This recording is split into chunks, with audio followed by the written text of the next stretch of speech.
Last April 27 pa nga itong video na to at based sa aking LMP, 37 weeks na akong buntis.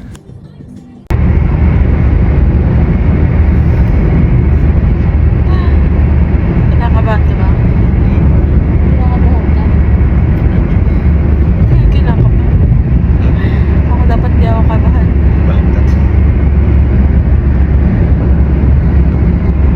Simula nga nung naka-maternity leave ako, wala na akong ginawa kundi mag-exercise, kumain ng dates, papaya, pineapple, uminom ng pineapple juice para lang mag-open yung cervix ko. Kaya hoping talaga ako na pag-IE sa akin ni Doc, nakabukas na yung cervix ko. Pero unfortunately, pagka-IE sa akin ni Doc, closed cervix pa daw. Akala ko nga masasaktan ako sa pag-IE sa akin pero parang wala lang naman. Pinag-NST din ako ni Doc para malaman kung nagko-contraction na ba si baby at okay ba yung heartbeat niya. Kaso nga lang nakailang movement lang si baby kasi usually at that time tulog talaga siya. Kaya sabi ni Doc magpa-ultrasound daw ako para makita kung okay ba si baby at yung amniotic fluid ko. At 37 weeks nga 3 kilos na si baby. After nga yan pinauwi niya na ako at pinag-download ng application na sa Fear Care. Yung app na gagamitin ko para magpa-appointment. Sa mga hindi nakakaalam kung paano gamitin to, ito yung tutorial. So yan guys, click nyo lang yung create account tapos ilalagay nyo yung civil ID nyo, mobile number, email address, at saka yung residential area nyo. After nyo ma-fill out yun, click nyo lang yung language na English. Tapos mamili lang kayo kung anong communication channels yung gusto nyo gamitin, kung email or SMS. Ako pinili ko yung dalawa para sure ako na may marireceive talaga ako. Then click confirm. Then sa pinakababa, click nyo lang yung I accept the terms and conditions, then yung confirm. Then wait kayo na ilang minutes, may marireceive kayong temporary password nyo sa email address nyo or sa phone number nyo.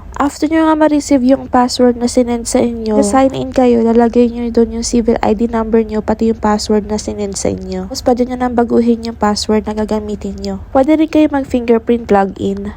Tapos next nyo lang hanggang dulo. Kung gusto nyo nga magpa-appointment, kailangan nyo i-upload yung mga civil ID nyo. Front and back yon, tapos yung referral letter na galing sa doktor at saka yung marriage contract nyo. Nga pala yung sample ng referral letter na sinasabi ko. After nyo nga ma-upload lahat, click nyo lang yung continue. Confirm request. Tapos sagutan nyo lang ito. Lagay nyo yung first name nyo, last name nyo, birth date, tapos nationality, tsaka yung gender. Then confirm. After nyo i-confirm, may nalabas na appointment requested successfully.